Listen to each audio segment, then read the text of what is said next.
Bismillahirrahmanirrahim. Assalamualaikum warahmatullahi taala wabarakatuh. Nama saya Nurul Husna binti Nur Zabani, nombor matrik 064296. Pada hari ini, saya dan ahli-ahli kumpulan saya akan membentangkan tajuk Imaratul Masjid.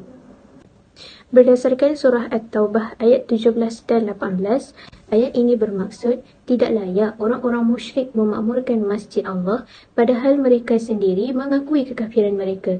Sia-sia sahaja amalan mereka dan mereka kekal di dalam neraka. Sesungguhnya yang layak memakmurkan masjid Allah hanyalah orang-orang yang beriman kepadanya dan hari kemudian serta tetap mendirikan solat, menunaikan zakat dan tidak takut kepada apa-apa pun kecuali kepada Allah Azza wa Jalla.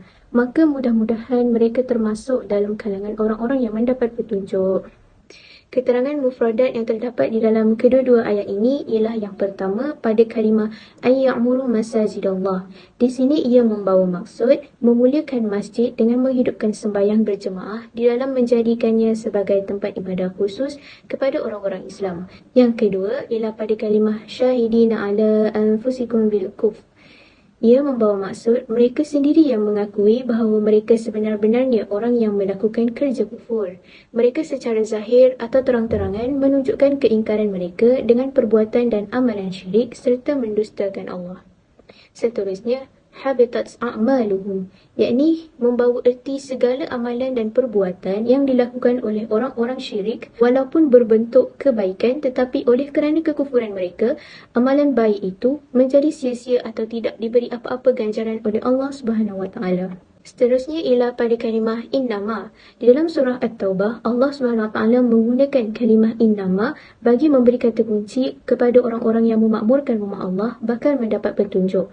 Dengan itu, orang-orang yang tidak cukup sifat itu, mereka bukanlah golongan yang boleh memikul tugas mengimarah masjid Allah. Yang kelima, wa aqamas salah. Mendirikan solat dilakukan sepenuhnya secara sederhana dan dinilai melalui semua syarat-syarat dan rukun solat. Seterusnya, walam yakhsha illallah, yakni tidak takut kepada yang lain selain Allah Subhanahu Wa Taala. Yang terakhir, fa'asa. Fa'asa artinya mudah-mudahan. Ia adalah sesuatu yang mengandungi pengharapan. Dalam erti kata lain, mutu keislaman dan keimanan orang itu ada harapan akan bertambah kerana suasana masjid begitu besar pengaruhnya ke atas jiwanya. Bismillahirrahmanirrahim. Assalamualaikum warahmatullahi taala wabarakatuh. Nama saya Fatimah Nisa binti Muhammad Nafi, nombor matrik 064402. Saya akan menerangkan makna ijmali ataupun makna secara umum. Dalam ayat ke-17, Allah SWT menyatakan orang-orang bukan Islam itu tidak layak untuk memakmurkan Masjidil Haram. Ayat ini menolak kebenaran sangkaan orang-orang syirik yang menyebut-nyebut amalan kebaikan yang dilakukan oleh mereka dan memakmurkan Kaabah. Allah menyatakan sebab-sebab yang tidak melayakkan mereka memakmurkan Kaabah termasuk juga mana-mana masjid di dunia ini.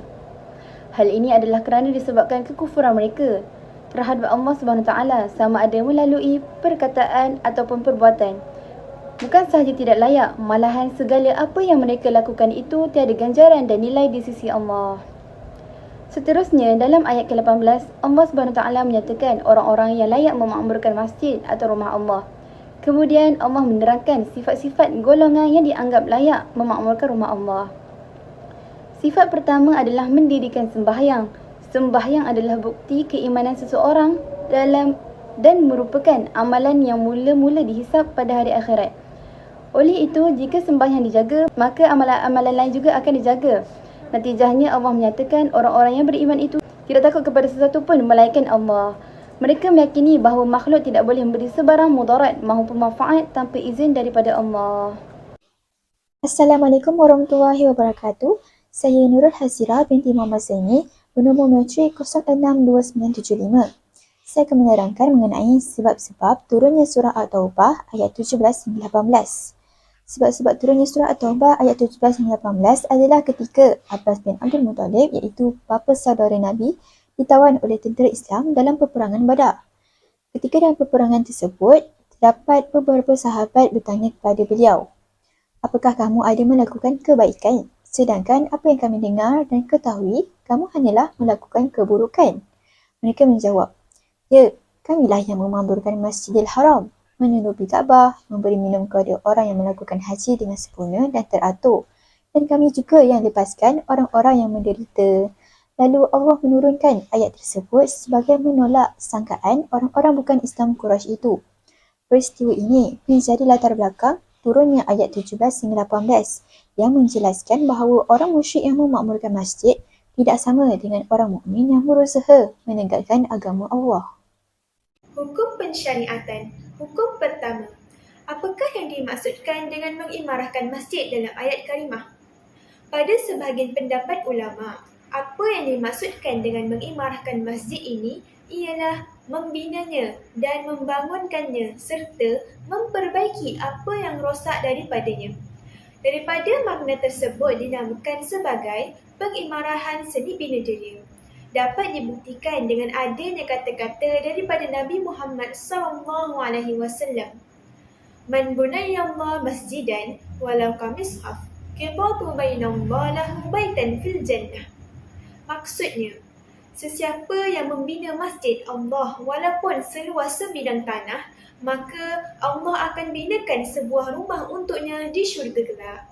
Pada pendapat yang lain, apa yang dimaksudkan dengan mengimarahkan masjid ini ialah dengan mendirikan solat di masjid dan melakukan ibadat-ibadat dan juga bahagian-bahagian yang boleh membawa pendekatan kepada Allah. Allah berfirman, "Fi buyutin aznallah an turfi'u wa yadhkiru fiha ismuhu."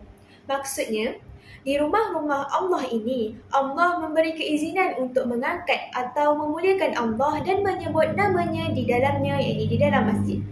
Daripada makna tersebut dinamakan sebagai pengimarahan yang penting, yang mana merupakan tujuan tertinggi daripada pembinaan masjid-masjid ini. Dan tiada bantahan maupun larangan terhadap apa yang dimaksudkan daripada dua bahagian tadi, iaitu pengimarahan seni bina diri dan juga pengimarahan yang penting. Kedua-dua bahagian itu tadi merupakan pilihan jumhur ulama kerana lafaz itu ditunjukkan ke atasnya dan pendirian ataupun kedudukan yang memerlukannya. Dalam firman Allah Subhanahu wa taala, A'udzubillahi minasyaitonir rajim. Innama ya'muru masajidallahi man amana billahi wal yawmil akhir wa aqamas salata wa ataz zakah wa lam yakhshu illa Allah. Fa'asa ulaika an yakunu minal muhtadin. Maksudnya, hanya yang layak memakmurkan ataupun menghidupkan masjid-masjid Allah itu ialah orang-orang yang beriman kepada Allah dan hari akhirat, serta mendirikan sembahyang dan menunaikan zakat dan tidak takut melainkan kepada Allah. Dengan adanya sifat-sifat yang tersebut, maka adalah diharapkan mereka menjadi dari golongan yang mendapat petunjuk. Daripada surah Al-Tawbah ayat yang ke-18. Assalamualaikum warahmatullahi wabarakatuh. Saya Nur Ain Umairah binti Rozaki, nombor menteri 063579 akan meneruskan dengan hukum yang kedua, iaitu apakah yang dimaksudkan dengan masjid di dalam surah At-Taubah ayat 17 dan 18. Pada pandangan sebahagian ulama, yang dimaksudkan dengan masjid ialah Masjidil Haram kerana ia adalah yang tunggal di mana ia yang paling sempurna dan terbaik, iaitu kiblat masjid-masjid. Pendapat ulama yang lain, yang dimaksudkan dengan masjid di dalam ayat tersebut ialah semua masjid kerana ialah jamak mudhaf dan termasuk di dalamnya Masjidil Haram pada peringkat awalnya. Dan hukum yang terakhir iaitu adakah boleh menggunakan orang kafir dalam pembinaan masjid? Pada pandangan sebahagian ulama dari ayat tersebut, orang Islam tidak boleh menggunakan atau mengupah orang kafir dalam pembinaan masjid kerana ia adalah pengimarahan panca indera dan Allah melarang dalam memperkasakan kaum musyrikin iaitu dalam pengimarahan rumah-rumah Allah.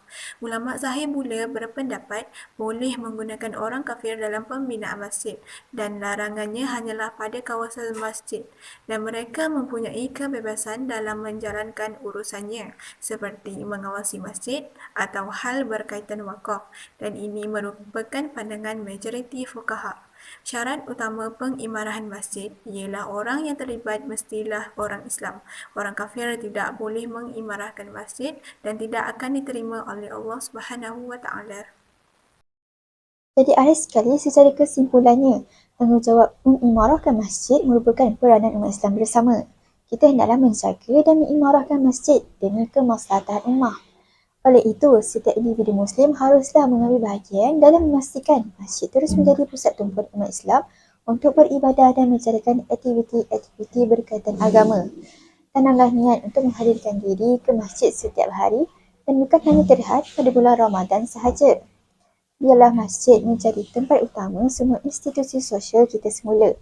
Oleh itu, masjid sekali lagi memainkan peranannya dalam mendidik ummah, memupuk budi pekerti, membagi kerosakan sosial, memerangi kemungkaran dan membina masyarakat berdasarkan ketakwaan dan keredaan Allah. Akhir kata, ingin menegaskan sekali lagi bahawa masjid adalah jambatan penghubung antara manusia dengan Tuhannya dan sesama manusia. Maka, kemujarabatan ukhuwah Islamiyah berkait rapat dengan mentahkikkan hablum minallah dan hablum minannas.